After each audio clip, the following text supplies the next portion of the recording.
like and subscribe. Now, what commonly accepted fact are you not really buying? That my cat doesn't have a second family she invites over when I'm at work. The coin shortage. I think that one's fixed now. I went to get quarters for laundry a month ago and the bank let me get 2 rolls. My big complaint is that laundry machines still take quarters. Like card technology for laundry machines have been around for like 20 years or so. It already costs like $5 to do a load of laundry, and you have to pay in quarters. Why so expensive for analog technology and style levels of maintenance on like 30-year-old machines? I feel like the washers and dryers easily pay for themselves in a couple of months at these rates.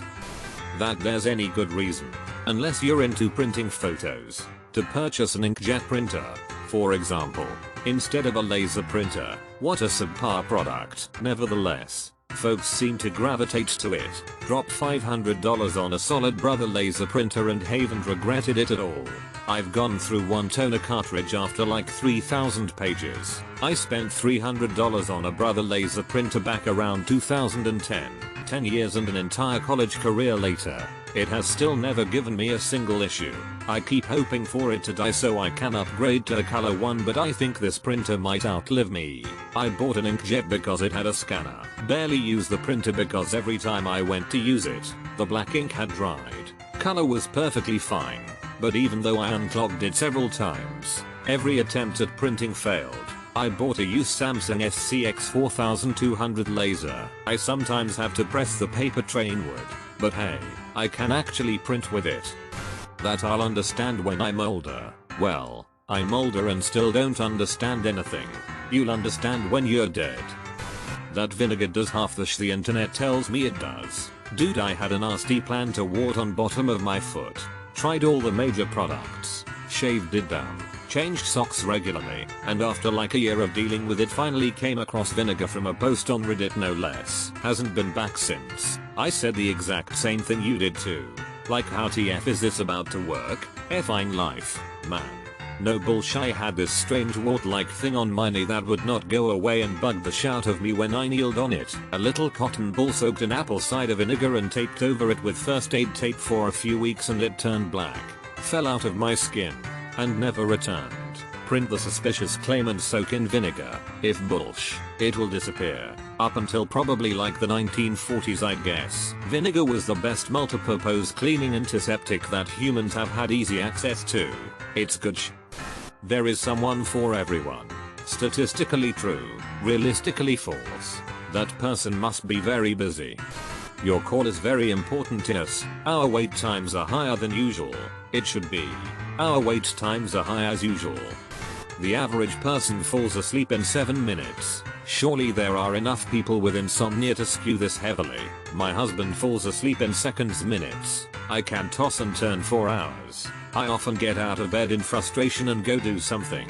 Other times I just glare him for sleeping so peacefully. He woke up a few times to find me glaring at him, lol. Apparently, you're my wife. I'm out the second I close my eyes, and I sleep like a corpse. I almost never move for a solid 6-9 hours either. If the average person falls asleep in 7 minutes, then I am super far off the average. Also, average means there are people who routinely fall asleep faster than 7 minutes. Who are these people that fall asleep the second their head hits the pillow? Other than active military, is this real? It takes me 1 hour minimum to fall asleep. Usually, I need to see if I have sleep disease. Doctor, does it often take you more than 15 minutes to fall asleep?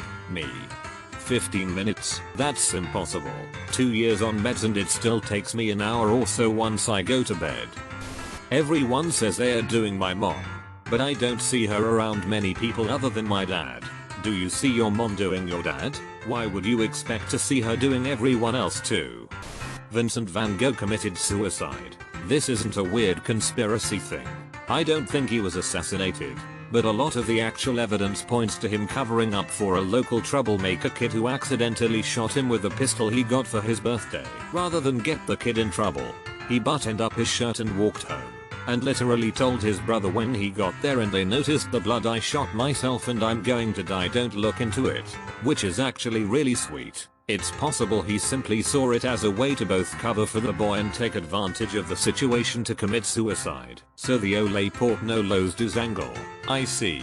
I've heard this before as well, but Van Gogh also had a lot of risk factors for suicide. Probable bipolar with psychotic features or schizoaffective disorder, self-harming behavior and or suicide attempts, drinking turpentine and paint suicidal ideation, and his only social and financial support becoming sick. None of this proves it was suicide, but certainly makes it seem likely. There's also the theory Vincent van Gogh suffered Meniere's disease. It's certainly debatable, but as an ent I thought I'd throw this out there. It would help explain cutting his ear off. Meniere's can be maddening. I mean, he would have had to have another severe mental disorder on top of it. Just thought I'd throw it to the discussion. It always surprises me how recent Van Gogh was. I always think of him as being alive during the Renaissance, when in reality he was active only a little over a century ago. You know, Picasso died in the 1970s, but he was also alive during the 1800s. There is a character based off him in Red Dead Redemption 2. Picasso and Salvador Dali having such a huge crossover timeline wise is what really throws me off. Picasso feels earlier, and Salvador Dali feels like a fictional character in a world similar but different from ours, but also later by a bit, right? My maternal grandmother helped me anchor my perspective. She was born in 1898 and I knew her very well.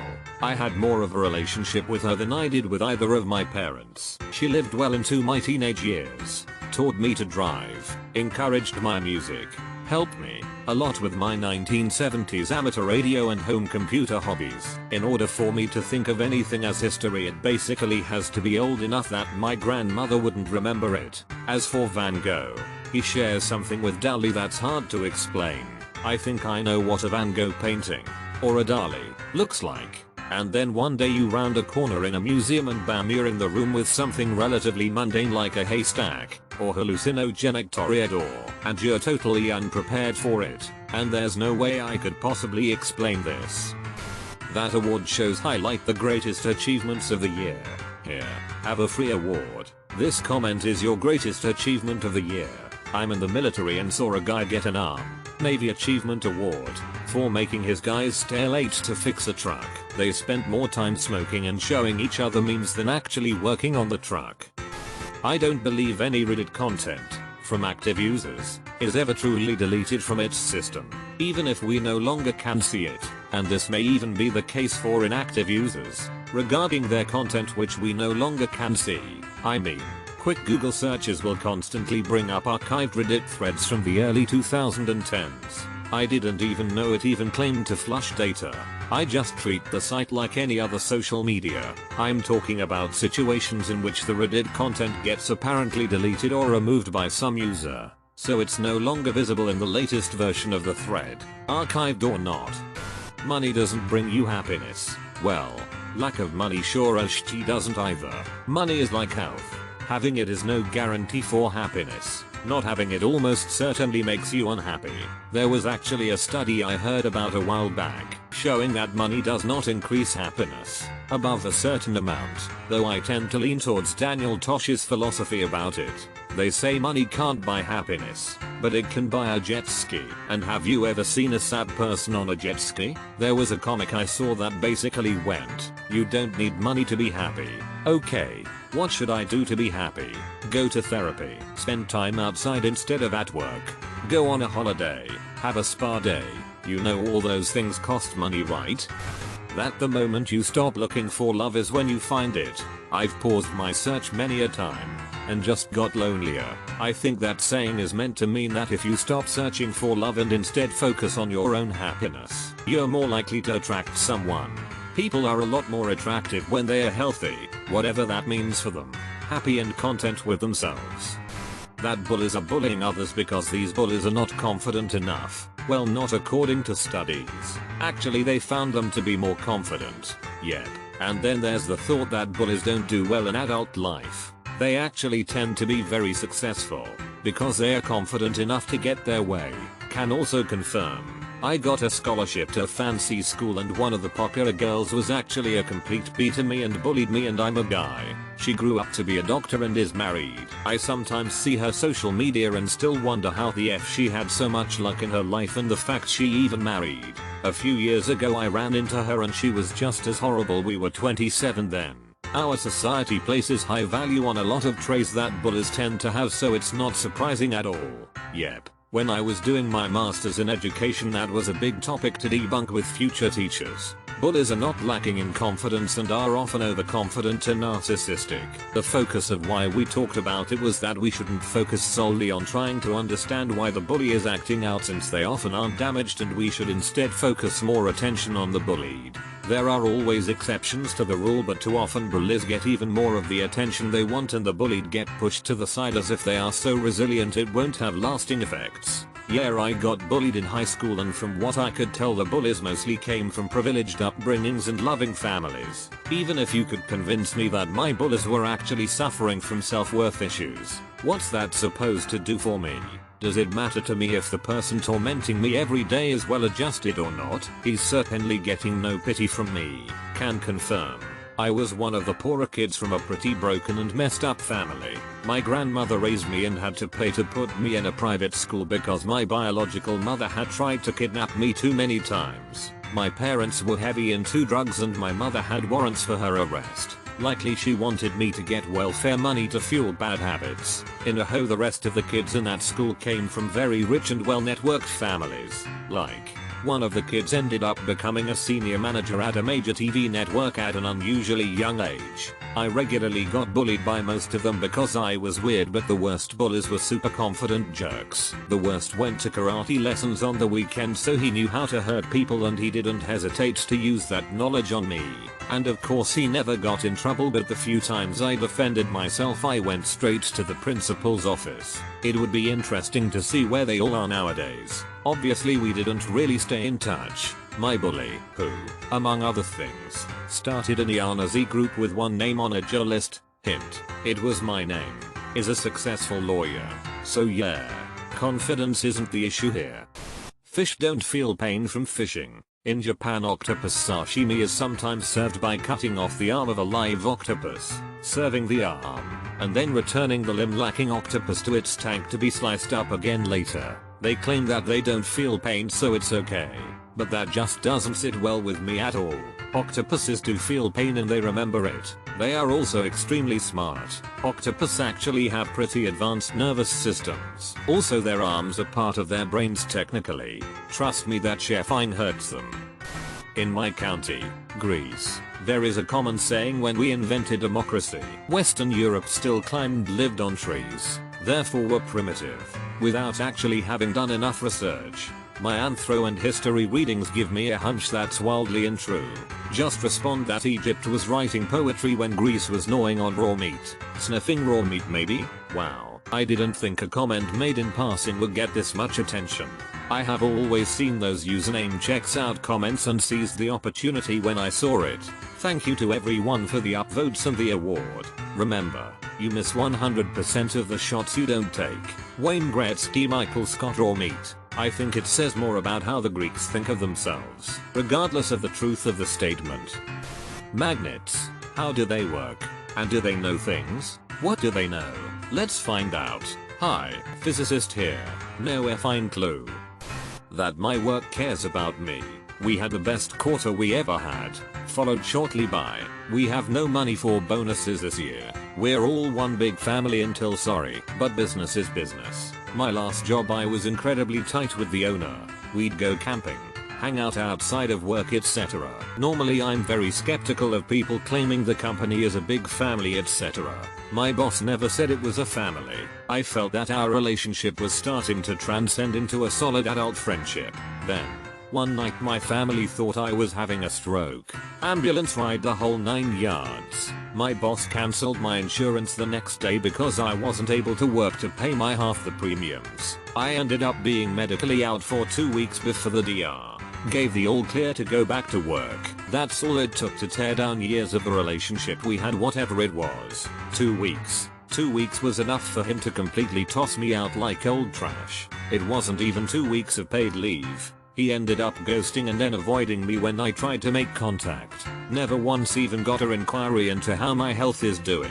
All this happened in February. I just barely found a new job. What hurts the most, not that I thought we were friends. Our families would hang out together. But the fact that I loved that job. And not even 2 weeks before this he had given me an unexpected bonus for the great work I was doing. So I know he wasn't looking to fire me. It's just that 2 weeks of unplanned absence was enough for him to ditch me. Also, before anybody asks, I did keep in touch the entire time on my expected return time, so I didn't just disappear. It was only when I got the okay from the DR did he vanish. PS. Sorry for the long post, I just had to rant. Haha. CEO getting $40 million bonus this year, we're in this together. Or when said CEO gave up his bonus for us but still made $50 million from stock's salary.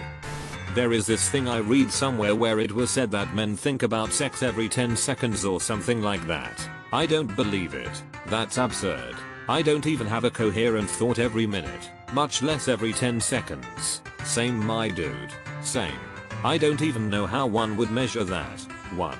This is actually from a super flawed study that, basically, asked a bunch of men to press a button on a device every time they thought about sex, while going about their day-to-day lives. The results, unsurprisingly, were hugely skewed. The fact that I know I'm participating in that study would just make me think about it 100x more than usual. I don't even think every 10 seconds. Not to mention that people have vastly different libidos. I'll go days without being the slightest bit horny. That's definitely not true, and I'm a horny teenager. The only reliable source. That there are hot singles in my area. I once saw an ad, there are horny MILF in 300 meters who want to F you or something like that. I live in the middle of fields. There is literally nothing around my home. They are called cougars because of their hunting tactics. You could easily have Mr. MILF hiding in the field. I've always had my own personal one. My biological grandfather was born in the 1800s and I'm only 33. He had my dad later in life who had me later in life, so I'm one generation removed from someone born in the 1800s, which seems pretty uncommon for someone my age. Similar situation here, my grandfather fought in WWI. My mother's dad married a slightly younger woman and had tons of kids, and my mom was second from last. She then had me in her mid-late 30s. So I'm one generation from someone who served in WWI. Life never gives you more than you can handle. F that. Life will absolutely waffle stomp you and not even look back at the fiery wreckage. Life sucks. And I wish more people would just admit that sometimes it's shitty for absolutely no reason at all. I mean, I'll stick around and enjoy the good parts, but some of this shit's unnecessary. Everything happens for a reason is a term that absolutely pisses me off. That collectibles, Beanie Babies, Pokemon cards, Legos, commonly sell for thousands, tens of thousands, and hundreds of thousands on eBay. Seems like it's faked half the time for money laundering reasons. That some people believe in flat earth theory. I'm pretty sure the surge of this online in the early 2000s was satire trolling for fun. But, with a global audience, literally all the morons in the world have access to the same information. They just lack the full set of lenses. It's not even about the belief anymore. I was watching some documentary on flat earthers because apparently I'm dumb. And one guy flat out said that he wouldn't give up his beliefs even if shown evidence because he'd lose all of his friends. That spiders are just as afraid of us as we are of them. Insects don't think like that. Those little affairs are up to something. The thing about spiders is that a single bite is enormously metabolically costly. A spider that wastes its venom on a non-meal is putting itself at very high risk of starvation. Almost all species will avoid biting a human unless they feel absolutely cornered. What you really have to watch out for are venomous eusocial insects like wasps, bees or fire ants. In that case, wasting the venom of a single drone does not put their Darwinian survival at risk. Plus they can muster enough of a swarm to actually put your life in serious danger. It's just a wasp, it won't hurt you. I once walked across a field in a park and a wasp flew up my trouser leg. It proceeded to sting my leg multiple times as it was now trapped inside my trousers. It also managed to fly all the way up to the butt area of the trouser and then down into the other leg of the trouser. I decided I could either drop my trousers in the middle of the field, There were people walking about, or try and squish the wasp so it would die and fall out of my trousers. I chose the latter. When I got home and looked, my legs were covered in wasp stings. At least if it were a bee, it would have died after the first sting. But nope, I got stung multiple times. Definitely not an experience I want to ever repeat, since the wasp did indeed hurt me, quite badly too. If you leave it alone it will just ignore you. Then why the F is it on my arm? I used to be one of the if you leave it alone it won't bother you camp, and I reliably got stung by a wasp at least once a year. One day I decided that, without exception, every single wasp that came into my zone of terror would die. 1. I haven't been stung in 20 years. Objection: oh no, don't do that. The smell of dead wasp attracts other wasps. Answer: then they too will face my wrath. Objection: don't kill wasps. You're coming into their home and messing with them. Leave them be. Answer: incorrect. Wasps have nests. I have a house. Outside is neutral territory where we both have the right to defend ourselves with lethal force. If a wasp can kill me, that wasp has earned my respect and a meal fit for a king. The same applies to me.